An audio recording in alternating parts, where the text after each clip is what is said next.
आयो हर एक भाई बहन को और हर एक बच्चों को प्रभु जी तूने स्पर्श किया प्रभु जी, मैं विश्वास करती हूँ राजा। धन्यवाद प्रभु जी, धन्यवाद राजा। आगे का जो प्रभु जी वचन सुनने का टाइम प्रभु जी, तो हमसे बात करने का समय प्रभु जी, धन्यवाद करती हूँ राजा। सचमुच प्रभु जी जो बोझ की झाड़ प्रभु जी बहुत तकलीफ में बहुत सारे सवाल के साथ आया रहेगा प्रभु जी, धन्यवाद करती हूँ राजा। अरे एक ले प्रभु जी तो उत्तर दे प्रभु जी, धन्यवाद करती हूँ राजा। तेरे बच्चे के साथ इनके अरे के साथ बात कर प्रभु जी, धन्यवाद करते राजा। बोलने के लिए पवित्र आत्मा मुझे भी मदद कर प्रभु जी, समय समझने के लिए प्रभु जी लोगों को भी मदद कर राजा, धन्यवाद करते राजा। तेरे बच्चे के साथ प्रभु जी तो हमें बात कर राजा, धन्यवाद करते राजा। प्रार्थना यीशु मसीह के नाम से, आमीन, हालेलुया। मैं धन्यवाद करती हूँ, प्रभु ने एक अच्छा मौका दिया वचन देने के लिए, इसके लिए परमेश्वर को धन्यवाद करती हूँ। हाँ जी, परमेश्वर मुझे जो पवित्र आत्मा जो बताने के लिए जो बोला था वही वचन लेकर मैं आज आपके साथ आया। नीति वचन पढ़ेंगे, नीति वचन 23 में 18, 23 में 18, 23 में 18।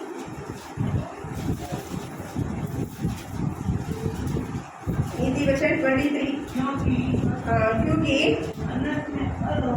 अंत में फल होगा और तेरी आशा ना टूटेगी। आज परमेश्वर हम एक बात शुरू करने से पहले ही परमेश्वर आज आपको बोलता है कि क्योंकि अंत में फल होगा। अंत के बारे में परमेश्वर पता है कि अंत में क्या होगा, फल होगा। आज हमारा शुरुआत कैसा होते हमको नहीं मालूम। शुरुआत में हम बहुत सारे तकलीफ उठाते, बहुत सारे मेहनत करते, उसके लिए बहुत सारे बात को सामना करना पड़ते। परमेश्वर आज आयु हर को देखकर बोलता है परमेश्वर अंत में फल होगा और तेरी आशा ना टूटेगी, और तेरा आशा ना टूटेगी। आज हम जो आशा रखा परमेश्वर के साथ, आज वो आशा पूरा होगा क्या नहीं होगा, हमारे अंदर हर एक अंदर सवाल है। बहुत सारे आशा हमारे अंदर है परमेश्वर के ऊपर है या मनुष्य के ऊपर हम रखते हैं, लेकिन परमेश्वर आज इस सभी को देकर बोलते हैं जो बेटा या बेटी जो आपके अंदर जो आशा जो है ना टूटेगी। आपके हृदय में देकर बोलते हो आपके अंदर का जो आशा है परमेश्वर आज आपको देखकर ही बोलता है ना टूटेगी, आपकी आशा ना टूटेगी। और मैं परमेश्वर की औसी बोलता है परमेश्वर ना ना ना आपकी जो तेरी आशा, परमेश्वर ने बोला मेरा आशा ना ना टूटेगी करके नहीं बोला, ये मेरा बेटी या मेरा बेटा तेरा आशा जो तो तेरा मन में जो आशा था वो आशा ना टूटेगी करके बोला। हमारा अभी हमारा अंदर का जो आशा को हम समझना बहुत जरूरी है। यही बात मैं आपके साथ आज बात करना चाहती हूँ। परमेश्वर ने बोल दिया था कि तेरा आशा ना टूटेगी, तेरा आशा ना टूटेगी, इसका मतलब तेरा आशा पूरा होगा। लेकिन हमारे अंदर बहुत बड़ा सवाल आता है कि मैं तो कितनी बार कितनी आशा था मेरे अंदर, लेकिन ये भी मेरा जिंदगी में मेरे जीवन में पूरा नहीं हुआ। हर एक आशा टूट गया था, हर एक आशा अधूरा में गया। क्यों? लेकिन बच्चन बोलता है कि परमेश्वर आपके साथ आज बात करता है कि बेटी या मेरा बेटा आज जो तेरा जो आशा दोगे ना टूटेगी, ना टूटेगी। फिर हमारा जीवन में क्यों हमारा आशा टूट गया था, क्यों हमारा आशा आगना में गया था, क्यों हम किसी के ऊपर हमारा आशा को रखा था, हम परमेश्वर के ऊपर हमारा आशा को रखा क्या या किसी मनुष्य के ऊपर हमारा आशा रखा क्या? वही हम आज आपके साथ में बात करना चाहती हूँ। परमेश्वर क्या उसी परमेश्वर क्या चाहता है हमारा आशा में, परमेश्वर क्या चाहता है वो भी हम जानना बहुत जरूरी है। हमारा आशा हम जो आशा किसमें रखा अभी वो भी हम देखना चाहिए। परमेश्वर हमारे आशा के ऊपर क्या चाहता है, उनका सोच क्या है। बेटी हम जो आशा रखता है, हमारा जो भरोसा है, भरोसा के ऊपर परमेश्वर का इच्छा क्या था वो भी जानना बहुत जरूरी है। यिर्मयाह 29 में 11 वचन को पढ़ो। यिर्मयाह 29 में 11, यिर्मयाह 29 में 11। क्योंकि यहोवा का ये वाणी है, यहोवा का ये वाणी है। सब लोग सुनो, परमेश्वर आपको देखकर ही बोलता है कि यहोवा का ये वाणी है कि जो कल्पना मैं तुम्हारे विषय करता हूँ, कि जो कल्पना है मैं तुम्हारे विषय करता हूँ, अंत में जानता हूँ, अंत में जानता हूँ, वे हानि के लिए नहीं, वे हानि के लिए नहीं, वरन कुशल की लिए, वरन कुशल की लिए, और अंत में तुम्हारी आशा पूरी करूँगा। अभी परमेश्वर ने अपने तरफ से बोल दिया कि बेटा तेरा जो आशा, तूने जो आशा रखा, अंत में तुम्हारे आशा को मैं क्या करूंगा, मैं पूरी करूंगा करके परमेश्वर ने बोल दिया। और मेरा जो अंदर जो मेरा जो कल्पना में जो तुम्हारे विषय में मैंने जो रखा था, जो तुम्हारे ऊपर जो आशा के ऊपर मैंने जो रखा था, मेरा सोच था जो क्या था, मैं तुम्हें हानि के लिए नहीं पर कुशल के लिए। परमेश्वर भी बोल दिया अभी तुम्हारा जो तुम जो आश रखा था उस आश के विरोध मैं नहीं हूँ, उसका विरोध मैं करने वाला नहीं हूँ। वो हानि के लिए नहीं वरन कुशल के लिए। परमेश्वर की तरफ से भी मिल गया। परमेश्वर ने क्या बोला, तुम जो आश रखा था, जो आशा रखा था, वो मेरे तरफ से मैंने बोल दिया आपको वो कुशल का ही होगा, वो हानि के लिए नहीं होगा करके परमेश्वर ने बोल दिया। तो परमेश्वर की तरफ से अभी प्रॉब्लम नहीं है। परमेश्वर ने बोल दिया, क्या बोल दिया, मैं जो भी तुम्हारा जो आशा को मैं क्या करूंगा, पूरा करूंगा करके बोल दिया। अंत में मैं पूरा करूंगा। और जो तुम्हारे ऊपर मैंने जो भरोसा, जो मैंने जो मेरा जो सोच था, मेरा जो कल्पना था, वो भी हानि के लिए नहीं किया था, कुशल के लिए था। तो परमेश्वर ने हमारा कुशल के साथ है, हमारे हानि के लिए नहीं चाहता है। लेकिन हमारे अंदर, हमारे आशा के अंदर बार बार हानि क्यों होती है, तकलीफ क्यों होती है, परेशानी क्यों होती है, पूरा नहीं होते। इधर परमेश्वर ने बोल दिया कि अंत में तुम्हारा आशा पूरी होगा, बोल दिया परमेश्वर ने, पूरी करूंगा करके बोल दिया। लेकिन हमारा जीवन में हमारा आशा पूरा क्यों नहीं हो रहा है? फिर हमारा आशा किसके ऊपर रखा है?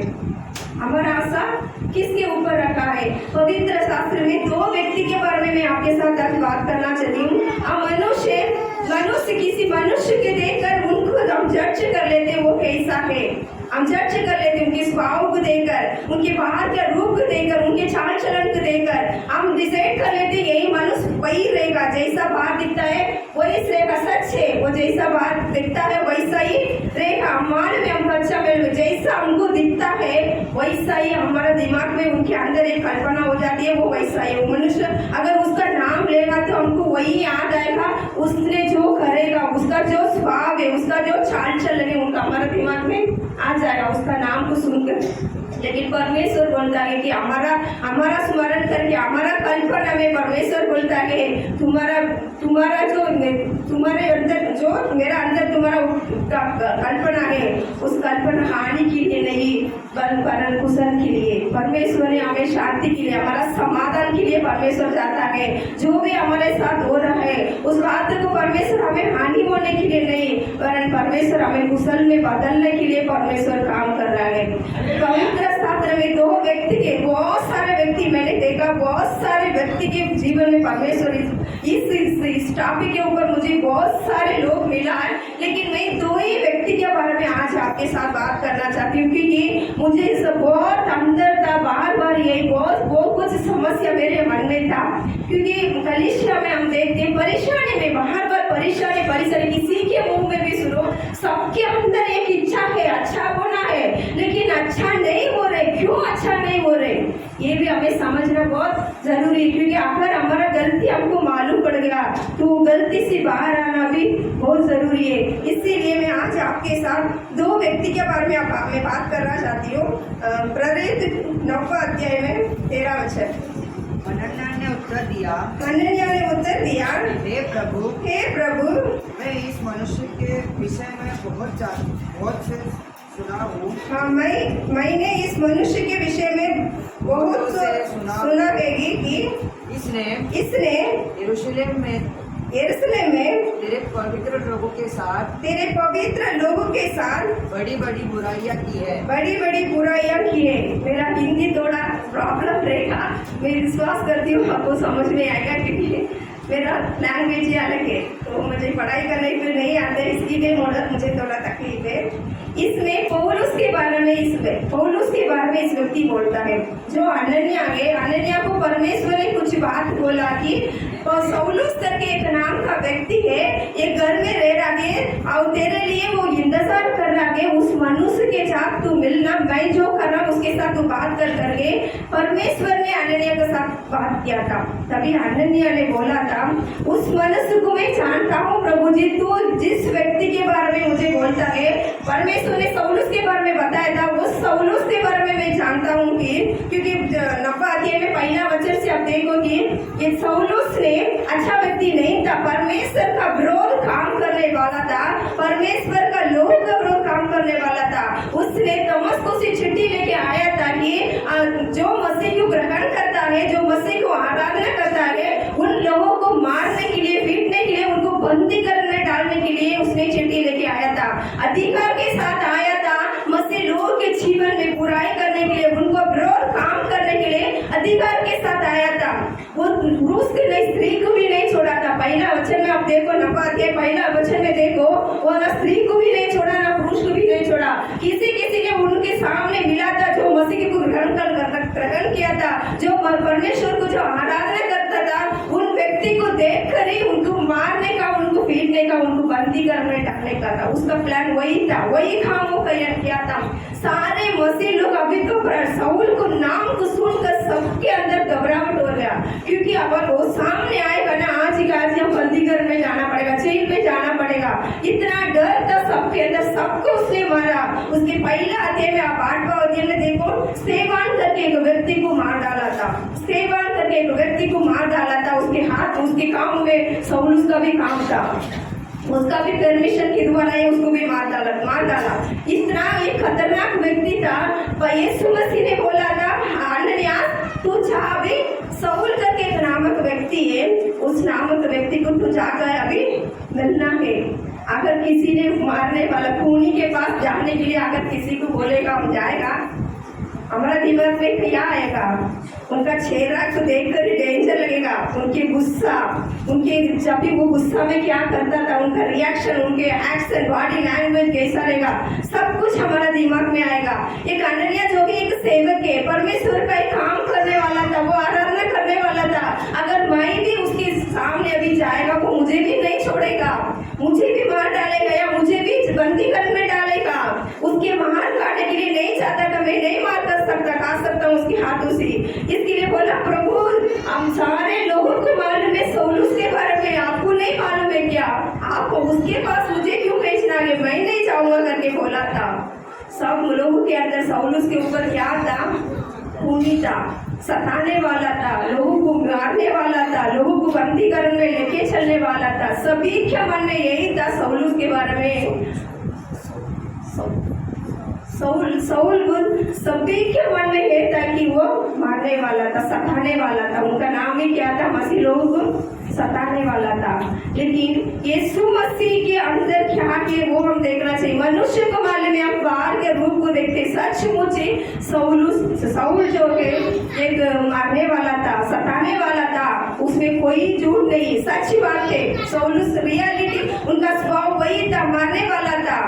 लेकिन यीशु मसीह ने वो जानकर भी अननियास को क्यों भेजना चाहता था? यीशु मसीह के नहीं मालूम है क्या? यीशु मसीह के भी मालूम है सौल जो है मारने वाला था, मसीह लोगों को सताने वाला था, मालूम है। मालूम होने के बावजूद भी यीशु मसीह क्यों अननियास को बोलने का था तो सौल के पास मिलना क्यों बोला? उसके बीच में कुछ बात हुआ था। यीशु मसीह ने अननियास को बोलने से पहले यीशु मसीह का और सौल का मुलाकात हो गया था। यीशु मसीह का और सौल का मुलाकात हो गया था। जिस वक्त यीशु मसीह का मुलाकात जिस व्यक्ति के अंदर आता है, उनके स्वभाव कितना भी होने दो, उनके स्वभाव एकदम टोटली बदल जाता है। मनुष्य के सामने जैसा दिखता है वैसा नहीं, उसके बाद परमेश्वर ने उसके जीवन में जो चाहता है वही पूरा होगा। उस वचन में पढ़िए कि 15 वचन में पढ़ो। परंतु प्रभु ने उससे कहा, तू चला जा, क्योंकि वह तो अन्य जातियों और राजाओं और इस्राएलियों के सामने मेरा नाम प्रकट करने के लिए मेरा चुना हुआ पात्र है। आज अननिया बोलता है ये सताने वाला है, ये मारने वाला है। वही मारने वाला व्यक्ति को यीशु मसीह ने बोला था, मैं मेरा चुना हुआ पात्र है। ये कैसा बदलाव आ गया। हम जैसा देखते वैसा परमेश्वर हमको नहीं देखते। हमारे नजर के सामने जैसा लोग दिखता है, लेकिन परमेश्वर वैसा नहीं देखते। आज हम हमारे परिवार के ऊपर, आपके पति के ऊपर, आपके बच्चों के ऊपर, आपकी पत्नी के ऊपर आपने जो देखा था, आपके नजरों के सामने उनके स्वभाव जो दिखता है वो ओरिजिनल नहीं है। परमेश्वर ने उसका बदलने के लिए समय आ गया। अभी परमेश्वर ने बोलता है मैं तेरे विचार, मैंने तेरे लिए जो रखा था वो हानि के लिए नहीं है वरन तू कुशल के लिए। परमेश्वर हमारा कुशल को ही चाहता है। हमारा दिमाग में आ गया। अभी अनन्या बोलता है सौल उसका जो स्वभाव को देखकर उसके अंदर डर था। आज हम भी बार बार यही बोलते हैं हमारे बच्चों के बारे में, हमारे पति के बारे में, पत्नी के बारे में, जो नहीं सुनते घर में, माँ बाप के बारे में जो नहीं सुनते उनके बारे में कभी भी बोलते वो नहीं सुनेगा, वो नहीं सुधरेगा। हमारे मुंह में क्या आते हैं? वो नहीं सुनेगा, नहीं सुधरेगा। आज के बाद मसीह भाई में सभी को मैं एक बात कहूँ, कभी भी आपके घर में जो जिसके अंदर आप बाहर देखता है वो रूप को देखकर, उसका स्वभाव को देखकर आप उनको जजमेंट मत करो। ये सुधरेगा नहीं, ये बदलेगा ही नहीं, ये कभी नहीं सुधरेगा। हम ही कभी कभी माँ बाप बच्चों को श्राप दे देते, माँ बाप बच्चों को श्राप देते, तू बर्बाद हो जाएगा, तू अच्छा, तू मैं आज मुझे इतना रुलाती है ना, मुझे इतना रुलाते है ना, एक वक्त तू भी रोएगा। हमारे एक माँ बाप अपने बच्चों को आज बोलते, आज की बात अपने मुंह से अपने बच्चों को ऐसा शब्द मत बोलो, क्योंकि आपके बच्चों के बारे में, आपके बारे में परमेश्वर का मन नहीं है कि पानी का नहीं उनके विचार में। आपके बच्चे के साथ भला करना चाहता है परमेश्वर, आपके बच्चों के साथ वो भला करना चाहता है। आज शायद आपको मैं मानती हूँ आपके बच्चा बहुत मस्ती करती है, आपका पति नहीं सुनता है, आपका पत्नी नहीं सुनती है, सच है ये बात है। आप जो चाहती है, आप जो चाहता है मेरा बच्चा का प्यार मिलना चाहिए था, एक पत्नी के पति का प्यार मिलना चाहिए था, एक पत्नी की पति की पत्नी का प्यार मिलना चाहिए था, लेकिन वो नहीं मिल रही है। हाँ सच है, बात सच है, लेकिन परमेश्वर आपको देखते बोलता है कि मैं तुम्हारा ऊपर जो रखा था, मेरा जो सोच था वो हानि का नहीं, हानि का नहीं, वो कुशल का है। परमेश्वर आज जो आपके सामने जो सिचुएशन, आपके सामने जो समस्या दिखती है, उस समस्या को मत देखो। शायद बीमारी को लेकर, शायद पैसा का प्रॉब्लम बहुत बड़ा है, बहुत बड़ा बीमारी है, बच्चों के द्वारा बहुत परेशानी है, घर में समाधान नहीं है, समाधान नहीं, उस बात को लेकर हमेशा हमारे दिमाग में 24 घंटा वही बात घूमती है। परमेश्वर ने जो बोला था बेटी, मैंने जो तेरा आशा को ना टूटे, मैं बोल दिया उसने ना टूटेगा करके, तेरा आशा तो है ना टूटेगी, और जो तेरा आशा को मैं पूरा करूंगा। हमारे अंदर आशा है, मेरा बच्चा सुधरना है, मेरा पति सुधरना है, मेरी मम्मी पापा सुधरना है, मेरा पत्नी सुधरना है। हम बोलते हमारे मन में तो इच्छा है, लेकिन हम कौन सा नजर में देखते, हम बार बार यही बोलते, जो बच्चों के अंदर का जो स्वभाव है, हमारे सामने जो दिखाई दे रही है, हमारे सामने जो कमजोरी दिखाई दे रही है, जो समस्या है, जो बीमारी है, वही हमारे सामने बड़ा दिखाई देती है। परमेश्वर ने हमारे बारे में क्या सोचा था, हम वो देखने के लिए भूल जाते, समस्या के पीछे पड़े। आज आपके बच्चों या आपके पत्नी कितना भी तकलीफ दे रहे हो, कितना भी बड़ा शायद 1% भी आप उम्मीद नहीं कर सकते आपके बच्चों के ऊपर, लेकिन परमेश्वर बोलता है या मेरी बेटी या मेरा बेटा, तेरे ऊपर जो मैंने रखा था, मेरा जो सोच था वो कुशल की था, वो शांति का था, वो समाधान का था। परमेश्वर आज अभी के साथ बात कर रहा है। शायद बहुत सारे समस्या में अब आप बोल सकते कि इस समस्या को देख कर आपको मुंह में से बार यही बोलते कि आपके दिमाग में यही आता है कि मैं जो बात मेरा सामने दिखाई देती है मैं उसको ना बोलूं क्या, मैं मेरे सामने जो मेरा बच्चों का हरकत, मेरा पति का जो हरकत, मेरा मम्मी पापा का जो स्वभाव को देखकर मैं ना नहीं बोलूं क्या, हाँ बोलना ही पड़ेगा आपको। परमेश्वर आपका आज ही बोलता है उस बात को मत देखो, आपके स्वभाव में जो हो रहा है उसको बार बार हम कबूल करते, वही गलत है। हमारा गलत वही है कि हमारे सामने जो दिखाई देती है उसको देखकर ही हम बार बार कबूल करते हैं। इसके लिए हमारा आशा किसमें जाता है, हमारे समस्या के ऊपर जाती है। हमारा आशा किसके ऊपर जाती है, किसके ऊपर हमारा आशा शुरुआत में अच्छा था, मेरा अच्छा होगा, मेरा शुरुआत अच्छा था, उसके बाद उस समस्या को देखकर मैं बोलना भी समस्या को देखकर ही मैं बोलना पड़ेगा। ये नहीं सुधरेगा, ये नहीं सुनेगा, ये नहीं बदलेगा, मेरा कभी वो नहीं सुधरेगा, कभी मैं मरने के बाद भी ये नहीं सुधरेगा। कई सारे घर में यही सब सुनती है, कई सारे घर में। आज आपको परमेश्वर आपको बोलता है, आज के बाद ये शब्द आपके मुंह से मत बोलो। आज के बाद ये परमेश्वर का लोग, जो व्यक्ति परमेश्वर को ग्रहण किया, आज के बाद ये शब्द अपने मुंह से मत बोलो। फिर क्या बोलना है सिस्टर? तो वही बोले मेरे सामने, फिर मैं क्या बोलूं? परमेश्वर ने बोला कि यही बात बोलो। प्रभु ने मेरा विचार में, मेरे सोच में जो मेरे बारे में सोचा था, वो बुराई का नहीं था, वो हानि का नहीं था, वो कुशल की था। वही करेगा, मेरा विरोध कुछ भी काम नहीं कर सकते, यही बोलो। परमेश्वर ने जो आपको बोला था वही बात आप बार बार कबूल करना है। आप समस्या को बार बार आज कबूल करते, हमारे समस्या को लेकर बार बार वही हमारा दिमाग में वही सोचते। कभी कभी बोलते, बच्चों को माँ बाप भी सिखाते, जो नहीं सुधरते वो बच्चों को देख बोलते, कम से कम तू मेरे बारे में तू छोड़ दे, तेरे बारे में तू देख, तेरा जिंदगी के बारे में तू देख, तेरा फ्यूचर में तेरा शादी होकर तेरा बच्चा बीवी को संभाले, तेरे बारे में सोच करके बोलते। ऐसा भी शब्द कभी भी मत बोल, कभी भी। कई सारे माँ बाप ने बड़ा गलती करते, बच्चों को बोल देते तो अपना देख, क्योंकि अभी हमारे अंदर शरीर में ताकत है, इसके लिए हम बोलते। एक वक्त पर हमारे लिए बच्चों का जरूरत है, हमारे बुढ़ापन में हमारे लिए बच्चों का जरूरत है, बच्चों का मदद जरूरत है। कोई भी माँ बाप आज आए, मैंने मस्ती लोगों का भी मुंह में से बहुत सारे लोग मैंने सुना, मैं किसके मुंह से सुनती, मैं तुरंत उनको बोलती हूँ ऐसा मत बोलो। जैसा अपने बच्चों के लिए आपका आशीष का कारण है, वैसा ही आपके लिए भी आपके बच्चों आशीष का कारण होना चाहिए। आपके बुढ़ापन में आपको बच्चों ही आपको संभालना है, और कौन संभालेगा? और कौन? कई सारे माँ बाप ने जैसा मुंह से बोला ना, वैसा ही उनके अंत में हो रही है, उनके बुढ़ापन में वैसा ही हो रही है। जैसा बोला था तू अपना देख, तू अपना देख, हम हमारा देख, क्योंकि जब भी हमने बोला था हमारे शरीर में ताकत था, हम काम करते थे, पैसा था हमारे पास, लेकिन जब तक हमारा शरीर में ताकत रहेगा तब तक चलेगा। जिस दिन हमारा बच्चों का जरूरत रहेगा ना, तो हमने जो बीज डाला बच्चों के घर में, हमने जो बोला था तो अपना दे, अभी आखिर में बच्चा अपना ही देखेगा, आपको नहीं देखेगा।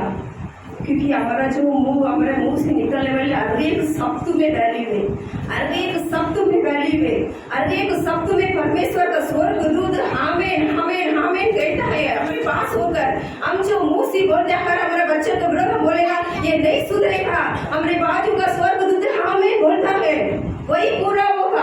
आज के बाद ऐसा मत बोलो, नेगेटिव बात मत बोलो। आपके बच्चा सचमुच सही नहीं है मालूम है, लेकिन आपके मुंह से परमेश्वर ही हमारे बारे में इतना अच्छा सोचा कि मैंने तेरे बारे में बुरा करने का नहीं, मेरा विचार में बुराई नहीं है, मैं कुशल करना चाहता हूँ, मैं भला करना चाहता हूँ। तो माँ बाप का भी जिम्मेदारी है हमारे बच्चों के बारे में क्या सोचना है, भलाई सोचना है, हमारे बच्चों के बारे में भलाई सोचना है। आज के बाद ये आपके मुंह से आप बोल कर ही देखो, एक बदलाव आप देखेगा। आज के बाद आपके बच्चों के बारे में, आपके पति के बारे में, आपकी पत्नी के बारे में परमेश्वर ने आपके लिए जिम्मेदार, आपके लिए जो जोड़ा था, आपके लिए जो रिश्ता दिया था परमेश्वर, किसी के लिए भी गंवाने का जरूरत नहीं था। आप कभी कभी बोल देते पति धोखा देते हैं, पत्नी धोखा देते हैं, हम छोड़ देते, लेकिन परमेश्वर ने आपके लिए जो रिश्ता दिया था, किसी के कारण भी वो गंवाने का जरूरत नहीं था। परमेश्वर ने आपके लिए जो वादा किया था, जो वचन परमेश्वर के वचन में दिया था, वही वचन को पकड़ना बहुत जरूरी है। किसी के लिए भी आपका आशीष को गंवाने का कोई जरूरत नहीं था। आज आसान से हम बोल देते, नफरत में बोल देते, जो धोखा दे दिया उसके बाद उनको चेहरा भी देखना नहीं चाहते, लेकिन क्षमा करना चाहिए था। परमेश्वर ने आपके लिए जिंदगी में जो रिश्ता दिया था, जो रिलेशन दिया था, उसको कभी भी गंवाना नहीं चाहिए था। उनके लिए प्रार्थना करना बहुत जरूरी है। बाइबल का वचन में लिखा है, पहला कुरिन्थियों 7वां अध्याय में 14 में वचन में लिखा है, जो अविश्वास के पुरुष को, जो विश्वासी स्त्री के द्वारा जो अविश्वास का पुरुष भी पवित्र हो जाएगा। आपके द्वारा जो अपवित्र पुरुष के द्वारा जो अविश्वास की स्त्री भी पवित्र हो जाएगा, क्योंकि आपके द्वारा आपके बच्चों भी पवित्र हो जाएगा। पहला कुरिन्थियों 7वां अध्याय 14 वचन में अपना बेचा की पढ़ो। आप बोल सकते, मैं प्रभु को ग्रहण किया, ब्रदर सिस्टर, मैं प्रभु को ग्रहण किया, मेरा पत्नी तो ग्रहण नहीं किया, मेरा पति तो ग्रहण नहीं किया, मेरी माँ बाप ग्रहण नहीं किया, मेरा बच्चा ग्रहण नहीं किया। लेकिन परमेश्वर आपके बारे में जो सोच रखा है वो बुराई नहीं, वो भलाई की ऊपर आएगा, भलाई को लेके आएगा। आपके ऊपर परमेश्वर का जो सोच है, उनके ऊपर आपके लिए उनके अंदर जो कल्पना है वो हानि का नहीं था, वो कुशल का है। इसके लिए परमेश्वर ने आपके लिए जो रिश्ता आपके लिए जो परमेश्वर ने दिया था, किसी के लिए भी गंवाना नहीं। परमेश्वर को पकड़ो, परमेश्वर को पकड़ो, परमेश्वर को वचन को बोलो, आपके द्वारा वो भी बदलेगा, सच आपके द्वारा वो बदलेगा। परमेश्वर के लिए आसान है वो काम करने के लिए, लेकिन हम आसान से अपने जिंदगी को छोड़ देते, त्याग देते, गवा देते। नहीं, गवाने का गरज नहीं। परमेश्वर आज आपको बोल दे, बेटी तेरे ऊपर मैंने जो सोच रखा था वो बुराई के लिए नहीं है। बार बार परमेश्वर आपको यही शब्द बोलता है, तेरे ऊपर मेरा जो कल्पना है वो हानि का नहीं, वो कुशल की है। कुशल मतलब आनंद समाधान की है। लेकिन आज हमारे जीवन में अशांति, सारे समस्या को देकर, उस व्यक्ति को देकर हमारे अंदर जो नफरत है, हम क्या करते, उनको त्याग देते, हमारा दिल से उनको हटा देते। नहीं, परमेश्वर ने जो वचन बोला, योशुआ ने बोला, योशुआ एक वक्त था वो बोलते तुम लोग कुछ भी करो, लेकिन इसलिए लोगों को देखकर बोला था तुम लोग जो करने का करो, लेकिन मैं और मेरे घराना सिर्फ यहोवा का ही दंडवत करेगा। इसका मतलब मैं और मेरे घराना, योशुआ और उसका बीवी और उसका बच्चा, पूरी परिवार मिल गया। यही वचन बोलो, प्रभु मैं और मेरा घराना यहोवा का ये दंडवत करेगा। जब भी समस्या आती है आपके सामने, घर में परेशानियां, पति पत्नी के बीच में झगड़ा, बच्चों के बीच में झगड़ा, कलीसिया में आने के लिए रुकावटें, बोलो यीशु मसीह योशुआ ने जैसा बोला था, मैं और मेरा घराना सिर्फ यहोवा का ही दंडवत करूंगा, वैसा ही मैं और मेरा घराना यहोवा का ही दंडवत करूंगा करके आप कबूल करो। समस्या को देखकर डरना नहीं। जो समस्या में बाहर आने के परमेश्वर ने जो रास्ता रखा था, वही रास्ता, वही वचन को पकड़ना है। हमारे लिए रास्ता वही है, यही है। मैं गया टाइम यही बोला था, वचन पढ़ो, वचन पढ़ो, वचन पढ़ेगा तो ही आपके सामने आने वाला अनेक समस्या को आप सामना कर सकते हैं। अगर वचन नहीं मालूम रहेगा, हमको सामना करने को नहीं आएगा। वचन के द्वारा ही हम सामना कर सकते हैं। हर एक सवाल के लिए हमारा जिंदगी में हर एक परेशानी के लिए इसमें उत्तर है। हमारे बच्चों के लिए हम टेंशन लेते बार बार, हमारे बच्चों के लिए बाइबल में बहुत सारे वचन है, परिवार को लेकर पर बहुत सारे वचन है। लेकिन एक वचन में आपको बोलना चाहती हूँ, आपके बच्चों के बारे में परमेश्वर क्या चाहता है। आज कई सारे परिवार में बच्चे की द्वारा ही बहुत परेशानी है। माँ बाप जो बच्चे के द्वारा जो मिलना चाहिए था, जो सहारा मिलना चाहिए था, जो आनंद मिलना चाहिए था, उन बच्चे के ऊपर अपने क्या उम्मीद रखते, उनकी पढ़ाई के बारे में, उनके फ्यूचर के बारे में, हमारा अंदर का इच्छा जो है, जब ये बच्चा नहीं फॉलो करते, हमारे बात को बच्चा नहीं मानते, तो हमारा मन क्या हो जाते, टूट जाते, हमारे आशा टूट जाते। लेकिन परमेश्वर आज आपको बोलता है, या मेरा बेटी, मेरा बेटा, तेरा आशा ना टूटेगी। परमेश्वर आज आपको बोलता है, आपकी आशा, तेरा आशा कभी नहीं टूटेगी। परमेश्वर आपके साथ बात कर रहा है। इस वक्त कोई भी अपने मन टूटकर बच्चे के द्वारा, पति के द्वारा, माँ बाप के द्वारा, जो आपको कोई आपका रिलेटिव आपको बहुत तंग करते, उनके द्वारा शायद आप मन टूटे हुए मन के साथ आया रहेगा। परमेश्वर आज आपके साथ बात करते, तेरा आशा ना टूटेगी। क्या मेरा बेटी, तेरा आशा ना टूटेगी। अंत जोगे, अंत का जो फल जो जरूर तुझे मिलेगा। तेरा अंत को मैं क्या करूँगा, तेरा अंत में तुम्हारा आशा को मैं क्या करूँगा, पूरी करूँगा। यशायाह 54 में 30 का वचन पढ़ो। यशायाह 54 में 30। तेरे सब लड़के हाँ यहोवा के सिखाए हुए हाँ होंगे हाँ और उनको बड़ी शांति मिलेगी। हाँ, परमेश्वर ने बोलता है बच्चों को देखकर बोलता है बच्चे के द्वारा तुझे बड़ा शांति मिलेगा। हर एक माँ बाप को परमेश्वर आज ही बोलता है तेरे बच्चे के द्वारा क्या मिलेगा, बड़ी शांति मिलेगा। तेरे बच्चे के द्वारा क्या मिलेगा, आज के बाद शांति मिलेगा। क्यों शांति मिलेगा? परमेश्वर बोलता है मैं तेरे बच्चों को सिखाऊंगा, तेरे बच्चों को मैं सिखाऊंगा। तो मैं सिखाने से तेरा बच्चों के द्वारा क्या मिलेगा? शांति मिलेगा। आज बच्चों समस्या, बच्चे के द्वारा समस्या है, बोलो ये वचन बोलो, यही वचन बोलो। प्रभु ने तूने बोला था तेरा बच्चा को मैं सिखाऊंगा करके तूने बोला। प्रभु जी मेरे बच्चे को तू सिखा, मेरे बच्चे के द्वारा मुझे शांति चाहिए, मेरे बच्चे के द्वारा मुझे शांति चाहिए करके अब परमेश्वर इस वचन को लेकर बात करो, वचन के साथ प्रार्थना करो, वचन के साथ बात करो।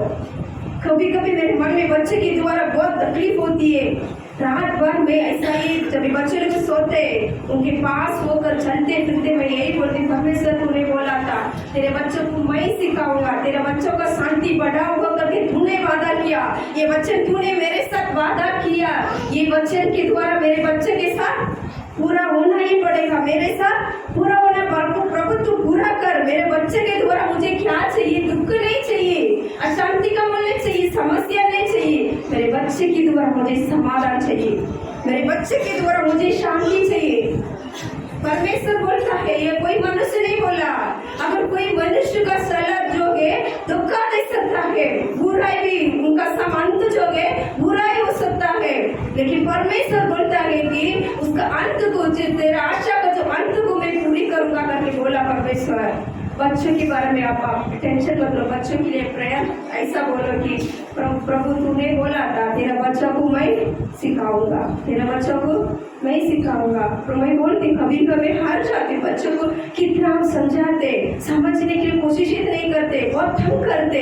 हम कितना भी बच्चों को अच्छा सा सलाह दो, अच्छा सिखाओ, परमेश्वर के पास में सरेंडर हो जाती हूँ। प्रभु मुझसे नहीं हो रहे, मैं जो सलाह देती हूँ, मैं जो बच्चों के लिए सिखाता हूँ वो काम नहीं कर रहे। प्रभु तूने बोला था तेरे बच्चों को मैं सिखाऊंगा करके तूने बोला ना, तू सिखा भी मेरा बच्चों को, तू सिखा। मेरे बच्चे के द्वारा मुझे शांति चाहिए, मेरे सब चाबी मेरे बच्चे के द्वारा जा शांति का माहौल है, ये नहीं चाहिए मुझे चाहिए मेरे बच्चे के द्वारा शांति चाहिए। बच्चा माँ बाप एक माँ बाप के साथ परमेश्वर यही वचन बोलता है कि आपके बच्चे के लिए यही बात बोलो। वो बच्चों को जब मस्तीपन को देखकर, जो बच्चे के अंदर जो गलत स्वभाव को देखकर ये बदलेगा ही नहीं, ये सुधरेगा ही नहीं, ये सब तुम वही बोलो मन में बोलो, बच्चों को देख कर बोलो परमेश्वर मेरे बच्चा को तू सिखा, मेरे बच्चों को तू सिखा, मेरे बच्चे के द्वारा मुझे शांति चाहिए, मेरे बच्चे के द्वारा मुझे शांति चाहिए करके अपने बच्चों को देख कर ये शब्द बोलो, मन में बोलो, मुंह में बोल के बोलने का जरूरत ही नहीं है। जब समस्या आती है बहुत सारा अशांति का बोल बच्चों के द्वारा होती है, यही वचन को बोलो परमेश्वर तूने बोला था मैं तेरा बच्चों को सिखाऊंगा, तेरे बच्चे के द्वारा तुझे बड़ी शांति मिलेगा, मेरे बच्चे के द्वारा मुझे शांति चाहिए। वही बोलो, वही छोड़कर बच्चों को श्राप मत दो, क्योंकि हमने जो पैदा किया बच्चों को हम ही श्राप देना। परमेश्वर आशीष करना चाहता है, हम श्राप क्यों देने का? परमेश्वर ने हमारे खुशी को देखता है, हमारे हानि का नहीं सोचता है, तो हम क्यों हमारे बच्चों के लिए हानि को सोचना है? हमारे बच्चे के बारे में हम क्यों बुराई सोचना है? सचमुच हमारे बच्चे बुरा है, लेकिन हम जो क्या करने का, हमारे सामने जो दिखाई दे दिया उसको हम देखने का गरज नहीं। परमेश्वर ने मेरे बच्चे के बारे में क्या बोला था वही देखने का। परमेश्वर ने मेरे बच्चे के बारे में क्या बोला था वही देखने का था। ये साउल के बारे में हनन्याह ने बोला था, इस मनुष्य के बारे में सारे यहूदी लोग जानता है, सारे मसीह भाई बहन जानता है, ये मारने वाला है, ये सताने वाला है, बंदी घर में डालने के लिए वो चिट्ठी लेके आया है। सबका घर में अपने घर को बंद करके सारे मसीह भाई बहन इधर घर के अंदर डर के मारे, हनन्याह भी डर के मारे घर के अंदर था, क्योंकि साउल आने वाला करके इनका खबर मिल गया। खबर मिलने के बाद यीशु मसीह ने बोला था चल अभी तो साउल के पास जा, उसके साथ तू मिलना है, उसके साथ तू बात करना है। हनन्याह बोलता है प्रभु तू नहीं जानते क्या, वो हमें सताने के लिए आया है, आप उसके पास मुझे भेजेगा तो वो मुझे मारने के लिए क्या, वो मुझे छोड़ेगा क्या? नॉर्मली इंसान के अंदर के सवाल वही है। यीशु मसीह ने उस साउल के बारे में बोला है, हाँ सताने वाला था, लेकिन आज वो मेरा चुना हुआ पात्र है। परमेश्वर आपके हृदय को बच्चों को परमेश्वर ने चुना है। यिर्मयाह पहला अध्याय में 5वां वचन में लिखा है कि अपने माँ के पेट में उर्प होने से पहले ही मैंने चुन लिया है, उसको नाम रखकर मैंने बुलाया करके बाइबल वचन में लिखा है। यिर्मयाह पहला अध्याय 5वां वचन में लिखा है कि मैंने नाम लेकर बुला है। अपने बच्चों अपने पेट में आने से पहले ही परमेश्वर ने उसको चुन लिया कि उसको नाम भी रख लिया कि उसके बारे में सब कुछ परमेश्वर ने डिसाइड किया है। इसके लिए हम अपने बच्चों के बारे में, आपके बच्चों के बारे में परमेश्वर ने जो सोच रखा था वो कुशल किए, लेकिन आप हानि के लिए मत सोचो। आपके बच्चों को बुराई मत सोचो, मेरे साथ बच्चों के साथ बुराई होगा, गलत होगा, ये मत सोचो। परमेश्वर ने जो बोला था उसके ऊपर विश्वास करो। आज के बाद हमारे मुंह से नेगेटिव शब्द नहीं आना चाहिए था हमारे बच्चों के ऊपर, हमारे मम्मी पापा के ऊपर, पति के ऊपर, जो भाई बहन के ऊपर, जो हमारे रिश्ता दिया था परमेश्वर, अगर आप उनको बहुत वो उनको आपको बहुत सताते, लेकिन परमेश्वर ने जैसा साउल को अपने जो इच्छा के अनुसार उसको जैसा चाहिए था, मेरे चुना हुआ पात्र के करके इस शब्द देखो, यीशु मसीह ने मेरा चुना हुआ पात्र है, अपने लिए उसने चुन लिया। आपका बच्चों को परमेश्वर अपने लिए चुन लिया कि अपने जैसा चाहिए था वैसा उसको बदल दिया, जैसा उनको चाहिए था वैसा उनको बना दिया। इसके लिए आपके बच्चों को लेकर आप चिंता मत करो, आपके बच्चों के लेकर टेंशन मत लो। आगे और एक व्यक्ति के बारे में बात करना चाहती हूँ, लूका 19:7। लूका 19:7।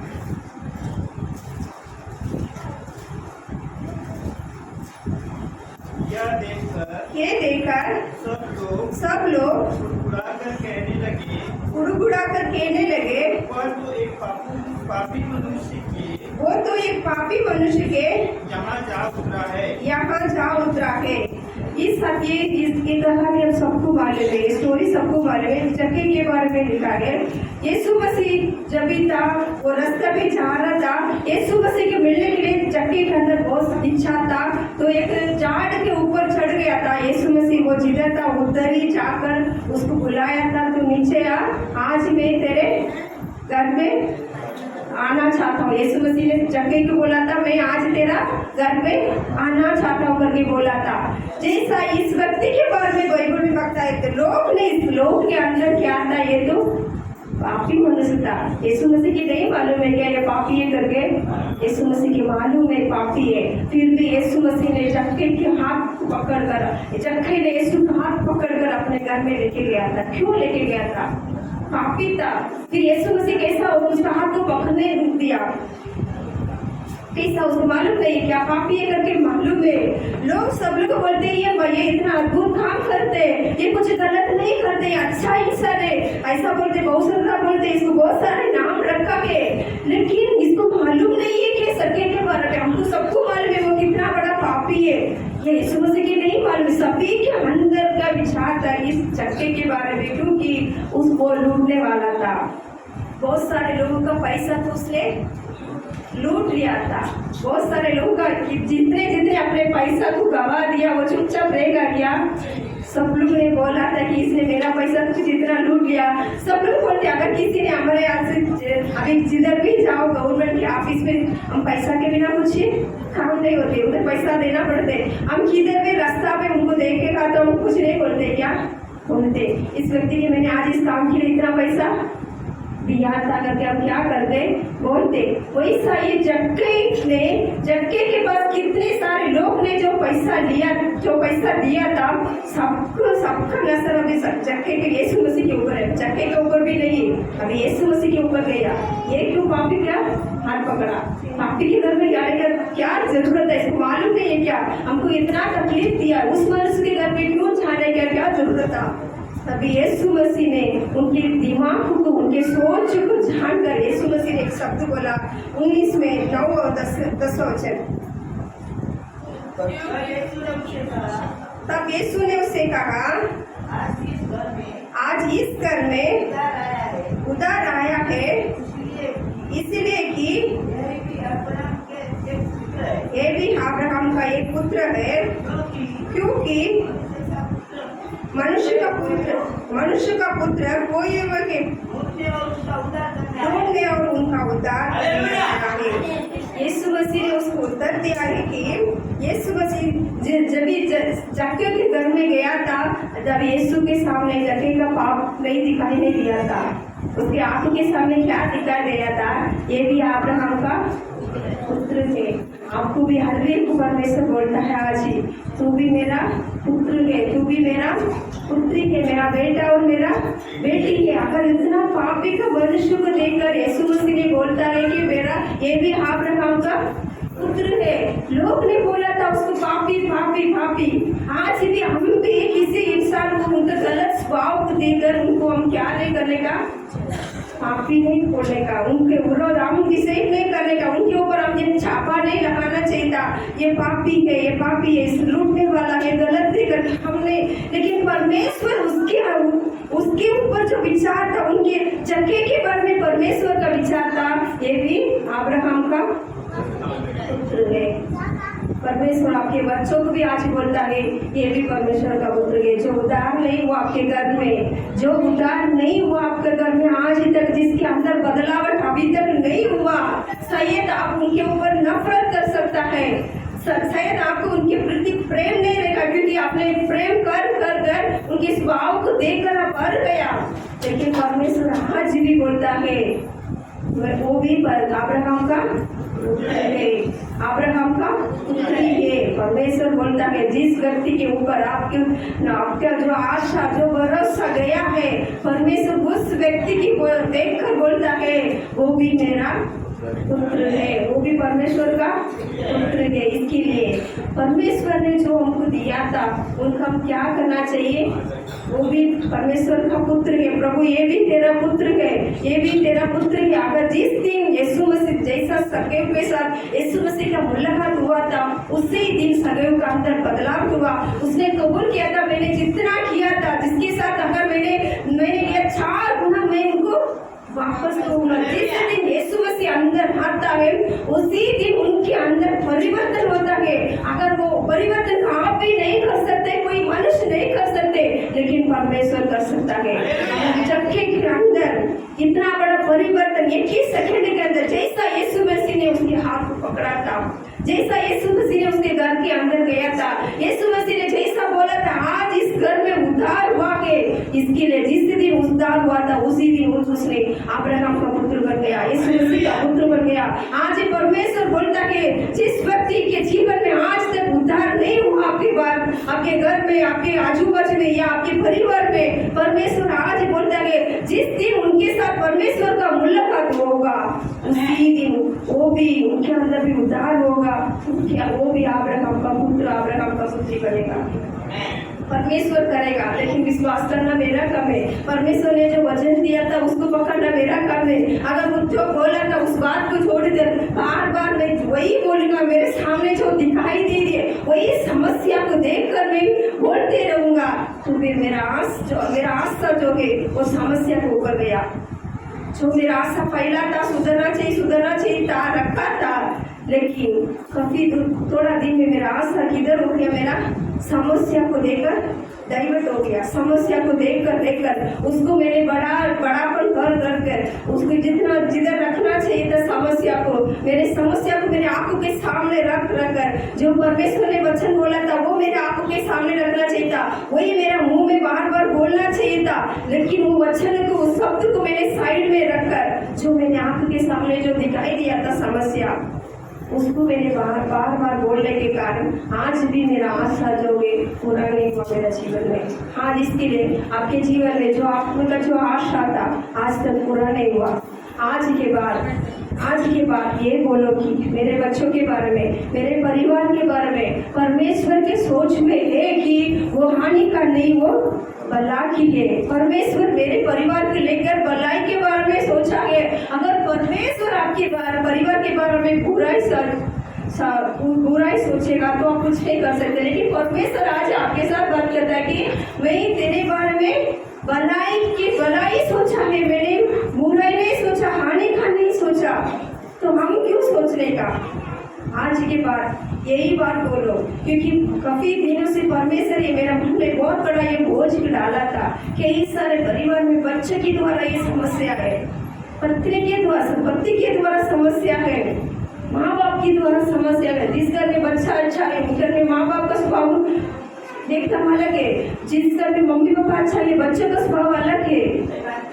दोनों एक दूसरे से नफरत हो जाते, एक वक्त आते मन में बोल देते इससे चिंता रहने से अच्छा मर जाएगा तो अच्छा। कई बार हमारा मुंह से शब्द हम बोल देते, लेकिन आज के बाद कोई मसीह भाई बहन अपने मुंह से ऐसा मत शब्द कभी मत बोलो, कभी मत बोलो। आज अगर बोल दिया तो अभी तक आपने बोल दिया तो परमेश्वर से क्षमा मांगो। प्रभु ने ये शब्द मैंने बोल दिया, तेरा विरोध मैंने बोल दिया, मुझे क्षमा कर। मेरे बच्चों को विरोध, क्योंकि मैं अपने बच्चों के विरोध क्या किया, हथियार उठा लिया। जो मेरा शब्द जो कि क्या हो गया, हथियार हो गया। मेरे बच्चों के विरुद्ध परमेश्वर ने बोला तेरा विरोध जो होने वाला हर एक हथियार को मैं क्या करूंगा, नाश करूंगा करके बोला। लेकिन आज हमारे बच्चे के ऊपर हम शब्द के द्वारा क्या करते, हथियार उठाते।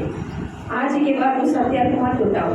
परमेश्वर ने आपको ने जो दिया था बच्चों को आप क्या करो, आशीष करो। बच्चन के द्वारा आशीष करो, बच्चन के द्वारा आशीष करो। बच्चों को देखकर आशीष मत करो। बच्चन ने जो बोला था उस बच्चन को देखकर अपने बच्चों का आशीष करो।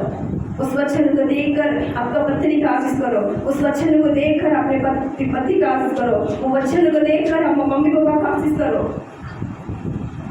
उनके नाम को आप भी बार बार जाके वो ऐसा है वैसा ही बोलो मत। परमेश्वर ने अच्छा करना चाहता है, हम क्यों बुरा करना है। सऊल के बारे में मालूम नहीं था, जो इतना सताव किया था, लेकिन एक वक्त आया सारे चेलों में से यीशु मसीह के साथ साथ सेवकाई दिया था, जिसके साथ यीशु मसीह का नाम ने सामने शरीर में जो मुलाकात हुआ था, 5 चेलों में से ज्यादा काम किया था सऊल ने। उसके नाम पौलुस बदल गया था। पौलुस ने इतना बड़ा काम किया था, उनके 12 चेले में से भी अच्छा काम किया था। एक यीशु मसीह जिसके साथ मुलाकात होने तक समस्या रहेगा। जिस दिन जिस व्यक्ति के अंदर यीशु मसीह का मुलाकात होता है उसी दिन उसका जिंदगी बदलता है। बोले उनके चाल चलन, उनके अद्भुत उस स्वभाव में बदलावट होता है। शायद तब तक आपका आशीष का कारण नहीं रहेगा आपके बच्चा, लेकिन उसी दिन यीशु मसीह का मुलाकात जिस दिन उनके साथ होगा उसी दिन आपके लिए वो बड़ा शांति का कारण रहेगा। आपके बच्चे के द्वारा आपको बहुत बड़ा शांति मिलेगा। आपके बच्चे के द्वारा जो मिलना चाहिए था खुशी नहीं मिला, लेकिन जिस दिन यीशु मसीह का मुलाकात उसके साथ हुआ उसके बाद उसी बच्चे के द्वारा आपको खुशी मिलेगा, उसी पति के द्वारा आपको खुशी मिलेगा, उसी माँ बाप के द्वारा आपको खुशी मिलेगा। परमेश्वर ये वचन के साथ आपके साथ बात कर रहा है। आज के बाद कोई भी अपने मुंह से नाराजगी शब्द मत बोलो, बच्चों के लिए आशीष का कारण बनो। कई सारे माँ बाप ऐसा होते हैं, क्योंकि मेरे घर में ही हुआ है, मेरे परिवार में ही हुआ, यही सब मैं बोलना चाहती हूँ। हमारा घर में 5 भाई बहन है, एक बड़ी बहन एक बड़ा भाई 2 छोटा भाई मैं। तो सबको जैसा था, जैसा हम लोग बढ़ रहे थे पढ़ाई करते थे, एक लेवल में आ गया तो मम्मी का तबीयत खराब होने लगा, तो संभालने के लिए बड़ी बहन का पढ़ाई तो छोड़ना पड़ा था, उसको रुका दिया था। क्योंकि मेरा सबसे छोटा भाई तो 8-10 साल हमसे छोटा था, उसको संभाल लेगा था। मम्मी का अस्थमा बीमारी आ गया था, मम्मी से कुछ नहीं कर पाया था। उसी टाइम उसका पढ़ाई को कैंसिल किया था, वही कुछ संभालती थी। हमारा एक दुकान भी था, तो पापा के लिए बहुत राइट हैंड बांध कर खड़ी थी। जब तक मेरा छोटा भाई था, वो थोड़ा बड़े होने के बाद 6वीं में उसने एक 25 उम्र में एक लड़का जो जिम्मेदारी लेना चाहिए था, 6वीं पढ़ाई कंप्लीट हुआ, उस उम्र में उसने हमारा घर का जिम्मेदारी उसने लिया था। पापा के साथ इतना सपोर्ट करना चाहिए था, एक लड़का भी वैसा मैंने आज तक नहीं देखा, उतना सपोर्ट मेरा पापा के लिए किया था। इतना आशीष था हमारे कारण में। मेरा 2 बड़ा भाई, मेरा एक बड़ा मेरा छोटा इंजीनियर था, हमको भी अच्छा सा शादी करके दिया था, सभी भाई के लिए भी घर बना के दिया था। जो भी किया था उसने मेरे पापा के लिए इतना सपोर्ट किया था। एक ही था, हम सब पढ़ाई किया था, लेकिन उसका पढ़ाई नहीं था, 6वीं तक उसका पढ़ाई कंप्लीट हो गया था। मम्मी यही सब तो हम चारों को देकर बोलती थी, उसको अच्छा सा देखभाल करो, क्योंकि उसने पढ़ाई नहीं किया, तुम लोग ने पढ़ाई किया, उसको अच्छा सा देखभाल करो। हम 4 में से जितना भी पढ़ाई करो, लेकिन हम 4 में से वो पढ़ाई में बहुत कम है, लेकिन बहुत टैलेंट है उसके अंदर।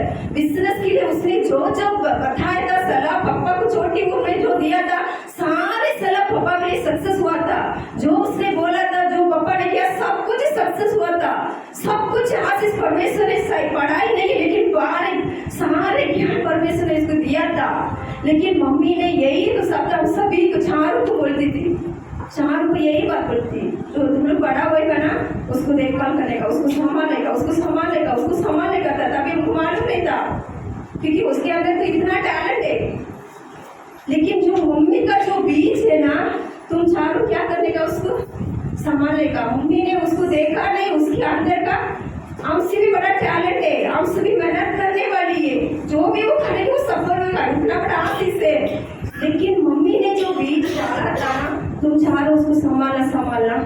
आज तक जितना भी उसको टैलेंट होने दो, लेकिन आज तक वो परेशानी में, आज तक वो क्या है, क्योंकि माँ ने जो बोला था, अभी बीच में मैं गई थी, मम्मी को वो चिल्लाई, ये शब्द किसी की मत बोलो ऐसा। आपने बोला था, कई बार बोला था ये शब्द, क्यों बोला आपने ये शब्द? चारों अच्छा रहेगा, पांचों अच्छा रहेगा, बोलना चाहिए था ना। मेरे सबके सब बच्चा अच्छा रहेगा घर पर बोलना चाहिए था। आपने क्यों ऐसा बोला, ये चारों उसको देखना है, चारों उसको देखना है। आज तक उसका परिस्थिति बदलता ही नहीं। जो माँ ने जो बीज डाला था, आज भी वो बीज काम हुई, लेकिन परमेश्वर उसके लहू के द्वारा उसका बीज को भी तोड़ डालने का मैं विश्वास करती हूँ। आने वाले दिन में परमेश्वर बदलेगा विश्वास से।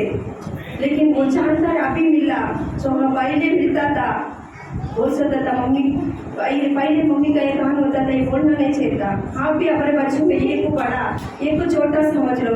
जो बच्चा बुद्धि है ये अच्छा हो जाएगा, जिसका अंदर बुद्धि नहीं है ये कैसा जिएगा पता नहीं। बोलो मत मेरा बच्चा दोनों तीनों चारों जितना बच्चा परमेश्वर आपको दिया था, बोल रहेगा मेरा सारे बच्चों आशीष देगा, मेरे सारे बच्चों आशीष देगा करके बच्चों ने की द्वारा बच्चों को क्या करो, आशीष करो। आज के बाद कोई भी अपने बच्चों को क्या मत दो, श्राप मत दो, उसको नेगेटिव बात मत बोलो। परमेश्वर ने जो बोला था सच, वो बच्चे वही आपके बच्चों के साथ पूरा होगा। लेकिन उसको रुकाने का काम कौन सा, तीसरा काम है, हमारा काम हो गया। जो हमारे बच्चे के साथ भलाई बोलना चाहिए था, हमारा जो बोलना नेगेटिव बोलने के कारण आज बच्चे के साथ जो आशीष होना चाहिए था वो रुक गया। आज के बाद जो नेगेटिव बात मत बोलो, आपके बच्चों के जीवन में आपके जीवन में परमेश्वर काम करेगा।